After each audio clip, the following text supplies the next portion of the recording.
I've lived in a teepee now for 34 years, so I must be extremely eccentric and completely, utterly mad. The reason why we did it in the first place is that we were all poor, like you probably are, and we wanted to live in the countryside. We wanted to find a way we could do it. And in the early days of the hippie story, which is the end of the 60s and the beginning of the 70s, we came across the teepee, the North American Plains Indians teepee. And what was so wonderful about it was that it was cheap, it was very portable, so you could take it from festival to festival easily. We could live in it because you can actually live in it properly. You have a fire in the middle of the teepee, and with the fire in the middle of the teepee you've got warmth and light and somewhere for the family to gather round. So a teepee is not just a tent, it is actually makes a really good home. My name's Emily, I've lived here for 4 years and I've got a little girl who's 2, and that's one of the massive pros of living here, because she has more freedom than she would do in a city or a town, or even on a house on a hill, because we've got a community here and there's other children here, so they pop in and out. We run a kids jam like once or twice a month, and all the kids can come and play music. We have like little community things happening in the big lodge, and I just think it's really nice to live away from mainstream society. I mean, it's not the good life, don't get me wrong. It's, you know, it's not like something pretentious and something elite or exclusive. We are living quite simply, and we don't have a bathroom inside, and we go outside to a toilet, we wash up outside.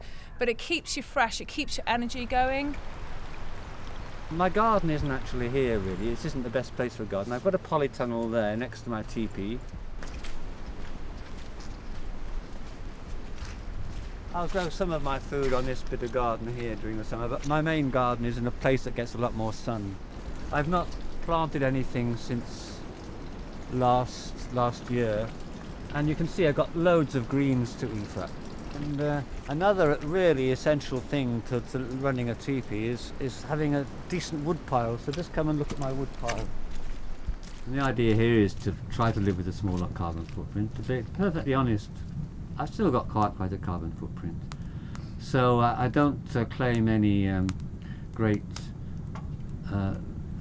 virtue for myself for living like this. My carbon footprint is just a little bit smaller than what yours is. It's probably not a great deal smaller.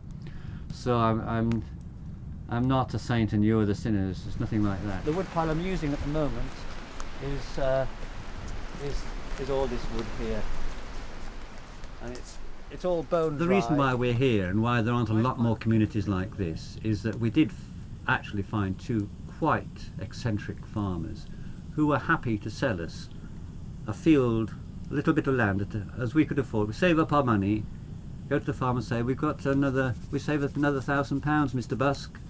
Can we buy this field? And he'd say, okay, but land isn't sold like that. People have to work hard at their life here, so it's more of a physical life. So you're more kind of working at your life, your garden, growing your vegetables and your fruit. It is a step back in some ways, but actually it's connecting back to your spirit. When the place was first set up, people did try a kind of home education thing, and I think there was a little school building. People found it quite hard to maintain a kind of regular school thing within the community. I think just because of the amount of time you have to spend doing your daily tasks. Nearly all children access the local schools, either the primary or the secondary one. So it's kind of, which brings with its own kind of problems. I mean, you know, there's a kind of added pressure then for the children to be like clean and tidy and all that. So you kind of there's quite a lot of work goes into maintaining all that, but it seems to be the way that works best.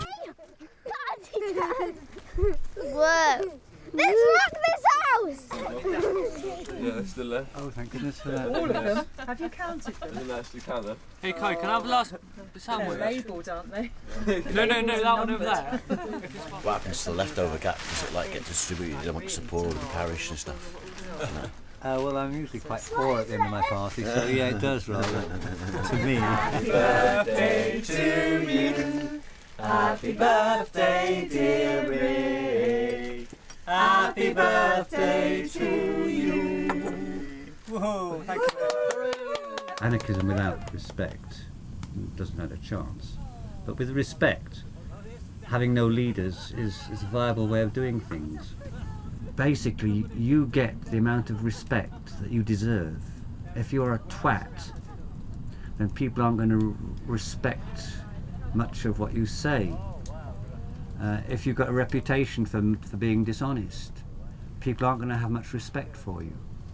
And so, really, if there is a hierarchy, it's a natural hierarchy which is built up not of your position, but of the respect that other people have for you.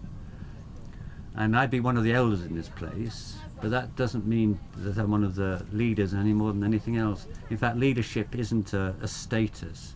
Leadership is, it's really more of a verbal thing, a verb rather than a noun. People lead at different moments. If somebody's good at something, and they'll lead the group that's doing it.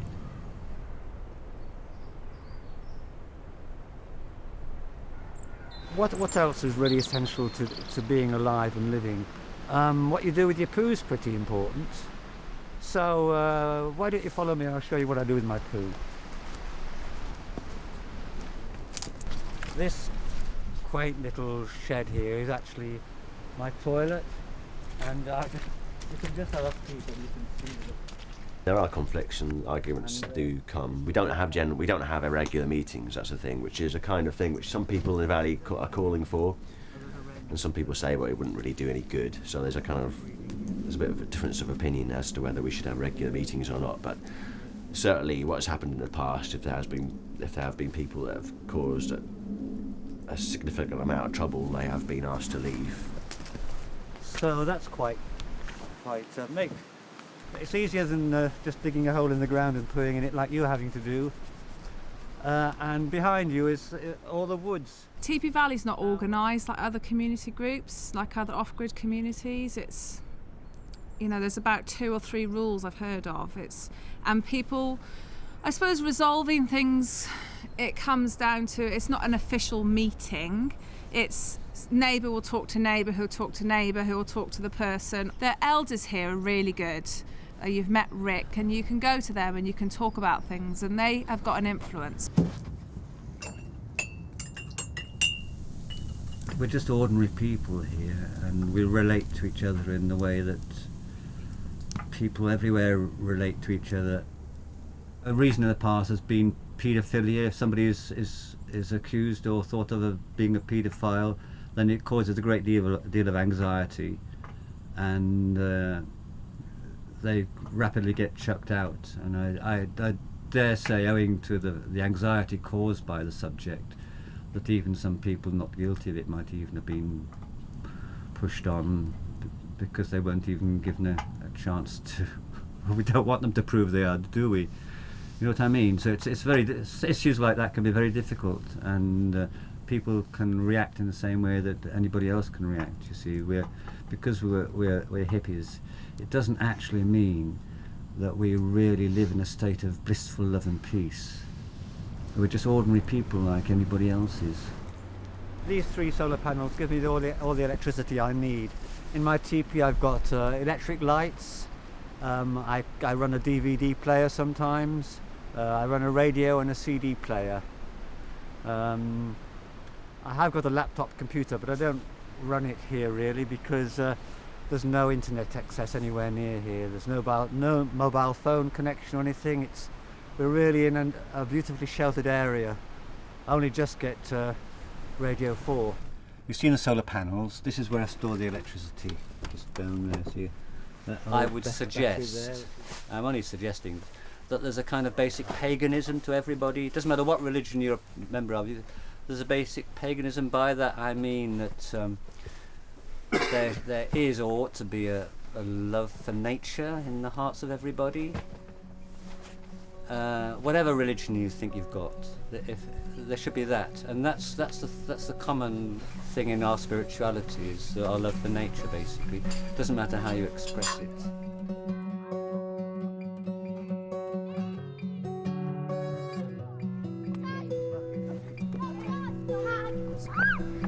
Moving on! You have to stay on the molehead! You have to stay on the molehead! Oh! I won!